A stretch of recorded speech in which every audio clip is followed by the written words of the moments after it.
चलो डिस्कस नया टॉपिक हमारा टॉपिक का discussion economic importance of algae की इकोनॉमिक इंपॉर्टेंस क्या है।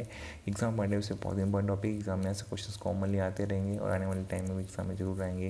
इसलिए वीडियो को बहुत ध्यान से देखना है, एंड तक देखना है कैसे क्वेश्चन एग्जाम में आते हैं, कैसे आपको आंसर करना है, ये बातें सब समझ में आ जाएंगी। My name is Deepak Lathar, I will explain all this in video.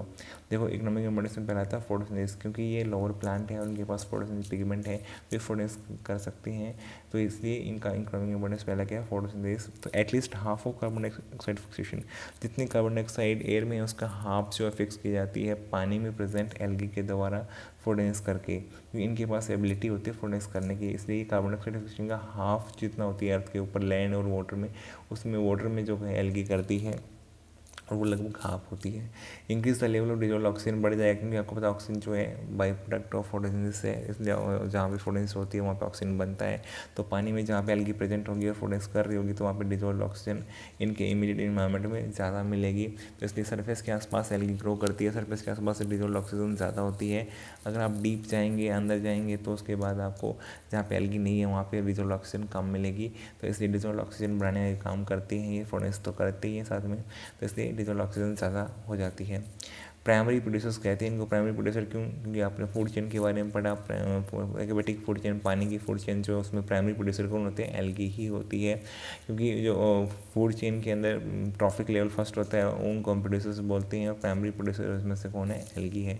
Primary producers of energy rich compound which the basis of food cycles in aquatic animals के अंदर जो है, इसलिए प्रोड्यूसर्स कौन है, वो यहाँ पे एल्गी ही होती है। नेक्स्ट है फूड, एज ए फूड सॉस यहाँ पे ये यूज़ किए जाते हैं, इनको लोग खाते हैं। इसमें से एग्जांपल लेमिनेरिया, सरगैसम, पोरफायरा, लगभग अराउंड 70 स्पीसीज मरीन एल्गी के। आपको पता लगे मरीन एल्गी कौन सी होती है, तो यहाँ पे ब्राउन या रेडी होगा इसके अंदर। तो ब्राउन एल्गी से लेमिनेरिया, सरगैसम हो गया, पोरफायरा, रेड एल्गी। तो क्वेश्चन कैसे आता है, क्वेश्चन ऐसे आता है, बताओ ऐसी रेड एल्गी का नाम बताओ जो कि एज ए फूड का सॉस यूज़ की जाती है। तो जीनस कौन सा आएगा, पोरफायरा। या फिर ब्राउन एल्गी आएगा, तो ब्राउन एल्गी में क्या आएगा, लेमिनेरिया या सरगैसम। तो ये ब्राउन एल्गी पूछेगा तो आंसर पोरफायरा नहीं होगा, या फिर जब आंसर रेड एल्गी पूछेगा तो आंसर में लेमिनेरिया और सरगैसम दिए होंगे, लेकिन वो आंसर नहीं होंगे। आपको यही गलतियाँ करते हैं बच्चे, क्योंकि ये एज ए फूड सोर्स तो तीनों हैं, लेकिन ये ब्राउन एल्गी है, लेमिनेरिया और सरगैसम, और ये रेड एल्गी कौन सी है, पोरफायरा। इसके अलावा क्लोरेला ग्रीन एल्गी है जो कि फूड सोर्स यूनिसेलुलर एल्गा है, रिच इन प्रोटीन होती है। इसको सिंगल सेल प्रोटीन बोलते हैं, अगर एक ही सेल सोर्स ऑफ प्रोटीन है तो उसे बोलते हैं SCP, single cell protein. Single cell के अंदर बहुत सारा प्रोटीन है, इसलिए सिंगल सेल प्रोटीन। क्लोरेला जो है यूनिसेलुलर है, इसलिए सिंगल सेल प्रोटीन का एग्जाम्पल है। Used as food supplement even by the space में जो ट्रेवलर्स जाते हैं, आपको पता होगा स्पेस में एस्ट्रोनॉट जाते हैं, तो उनको खाने के लिए जो है इस तरह के जो फूड होते हैं पैकेज फूड की फॉर्म में दिया जाता है, ताकि उनके बॉडी के अंदर जो है प्रोटीन या किसी भी एसेंशियल एलिमेंट की कमी ना हो। तो SCP या सिंगल सेल प्रोटीन्स को खाते हैं, जैसे क्लोरेला हो गया। तो इस तरह के ऑर्गेनिज्म फूड सप्लीमेंट के तौर पे उनके पास में रहते हैं।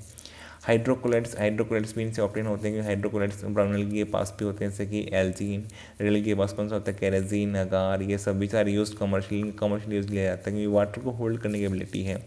तो जैसे अगार हो गया, अगार ऑप्टेन किया जाता है, कहाँ से मिलता है, जेलिडियम और ग्रेसिलेरिया, रेड एल्गी है जो कि ये क्वेश्चन आ चुका है कि अगार कहाँ से मिलता है, रेड एल्गी से। और क्वेश्चन में अगर जीनस पूछ लिया जाए तो जेलिडियम या ग्रेसिलेरिया, ये भी स्पेसिफिकली क्वेश्चन एग्जाम में आ चुका है, तो ये बहुत ही इंपॉर्टेंट है, आपको ऐसे याद रखना। कमर्शियल प्रोडक्ट जो यूज़ किया जाता है, use to grow microbe in culture में। अगर आप किसी भी यहाँ बायोलॉजी के लैब में जाएंगे तो वहाँ पे आपको ज़रूर अगार का यूज़ मिलेगा कल्चर करने के लिए। न्यूट्रिएंट मीडिया की तरह यूज़ करते हैं। और प्रिपरेशन ऑफ आइसक्रीम और जेलीज, क्योंकि यहाँ पे भी वाटर होल्डिंग कैपेसिटी होगी आइसक्रीम की या जेलीज की, तभी तो वो जो है फ्लूइड नेचर में रह पाएंगी। तो यहाँ पे आइसक्रीम या फिर जेलीज को बनाना है तो हाइड्रोकोलाइड्स का यूज़ करना पड़ता है।